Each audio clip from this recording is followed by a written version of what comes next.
How's it going? It's Aaron and welcome to a little bit of a different video on my channel.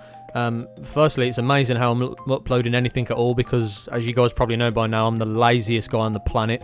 But I'm going to get straight into it. As you can probably tell by the title, this is going to be a video going into extreme detail on Microsoft's Xbox One backwards compatibility for 360 games that they've recently announced, this week in fact, during their E3 press conference. When they announced it, I was watching the conference live, and I thought it was pretty cool, but I wasn't really super excited personally because for me, most of the games that I'm looking forward to playing again are already being remastered and remade for Xbox One and PS4. So I didn't really, see the point for me myself getting excited about it. But then the technology behind it and how they're actually going to implement it come to light. And actually, it's pretty unique, coupled with the fact it's going to be completely free for everybody who owns those games already. So I'm going to go into detail about that, how it works digitally and physically with disc-based games that you already own. Because at the minute, the program is only available for Xbox One Preview program members, such as myself. So everybody else will have to wait until holiday, I think Microsoft said. So obviously later on in the year. But I mean, at the minute, there's nothing to get super excited about if you're a Preview program member, because at the minute, there's only 21 supported titles in this program. I'll include a full list in the description. Microsoft have a list on their website with all the 21 games, so you can go and see exactly what's available. And I'll also include a link to a Polygon article where they talk about the backwards compatibility as it was announced, and they also include a full list of games as well, so you can see exactly what's available at the minute. Microsoft did say that they were planning to have at least 100 available when it goes public for everybody during the holidays. And I think after that, once it's rolled out for everybody, they're planning to release 100 games each month at least as well. So that's pretty cool. I'm also going to include in the video the FAQ section that Microsoft have posted in their preview program section, which goes over a few questions you might have as well. All that will be on the screen as I'm talking, so feel free to pause the video and read that as well. But without further ado, this video is going to be split into two sections. It's going to show you how the backwards compatibility works with digital titles that you've already purchased on the Xbox 360 marketplace, and the physical titles where you actually have the disc, and I'll show you how that works as well. So I'm going to get straight into that now.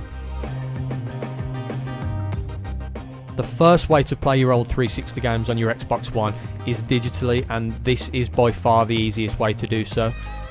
If you have any digital copy of a 360 game that's in the supported games list currently, it will automatically be added to the ready to install section of the My Games and Apps application on your Xbox One. It really is that simple. If you go to the My Games and Apps application and scroll all the way to the right, it will be there amongst your other Xbox One games.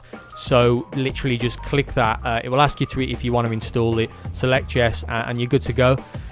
One problem I did have with this was that it took an absolute age to download it. Even with the disc-based games that I'll show you in a minute, it took really, really long. I'm talking like, I think Mass Effect it's about 7 gigs, and it took just over 3 hours. And my internet's really good as well. My download speeds are 100 megs, so I don't think it was that. But it could be, it could be anything. It could be because they're just testing the service out, and there could be a lot of people trying to download the same game. Because let's be honest, if you've seen the list for the preview program members at the minute, it's a bit dog shit. And like I said, Kingdom of Keflings is the only example digitally that I've got at the minute. And if you ever want to buy any old 360 games, that you want to play on Xbox One now, just buy them from the 360 marketplace on Xbox.com, and that way you'll download them digitally using your Microsoft account, and they'll just show up on your ready to install section on your My Games and Apps application, and you can just install them like that. You don't need the disc or anything. So moving on, I will show you how to play your old 360 games if you still have the disc. The final way to play your Xbox 360 games on your Xbox One is a little more involved in the sense that you actually need the physical disc as opposed to a digital copy, but it's obviously still very straightforward. All you need to do is put the 360 game into your Xbox One console, and after a few minutes of checking to see what title it is, it'll eventually find out, and you can select the disc just as you would any normal Xbox One game, and it'll prompt you to download and install the game just as it does with the digital copy. One thing worth mentioning is that some people are a bit confused. Some people think that you're installing the 360 game from the actual disc, but it doesn't work like that. What the disc is used for solely is just for validation purposes. So you put it in your console, Microsoft will see that you own the game, and then it will let you download the game from their servers, so you're not actually installing anything from the disc at all. The disc is useless after the point of validation. Just people are getting that a little bit confused. I just thought it was worth mentioning. I'll also be showing you the way the Xbox One emulates the Xbox 360 environment, because another important feature that's pretty cool about the whole backwards compatibility on Xbox One is that Microsoft said that you'll be able to play cross-platform. So for argument's sake, when Borderlands gets added onto the list of games that you can use, if your friend is using his copy natively on his Xbox 360, you can play with him with your digital or backwards compatible copy on your Xbox One, which is pretty cool. And I'm not sure how the kind of, you know, party chat or communications is going to work, so I don't think Microsoft have said exactly, but I'm sure they'll mention something about it closer to the public release of the service. And to be honest, I didn't record myself playing a Kingdom for Keflins or Mass Effect. You know, I didn't actually record any of it, but I did actually play a little bit of a Kingdom for Keflins, and I still hate that game. It's so shit. But I suffered through it, and I can assure you there was no problems, no performance issues. Everything kind of ran as advertised. Like I said, the only issue I've had with the whole service is that it took a long time to download and install Mass Effect, and it was only 7 gigs, and it took me, like I said, over 3 hours. So, but obviously, you know, it's sort of just a preview of the whole system, so I really can't criticize it too much.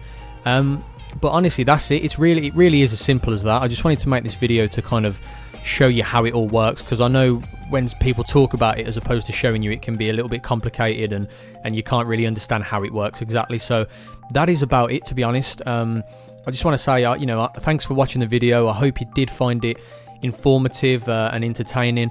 And if you do have any questions on how it, you know, if you have any more questions on how it works, just feel free to drop a comment on this video and I'll reply straight away, or my Twitter link's in the description as well, so just send me a tweet and I'll happily reply and let you know anything else you want to know about the backwards compatible service. So once again, thank you very much for watching, and I will see you all later.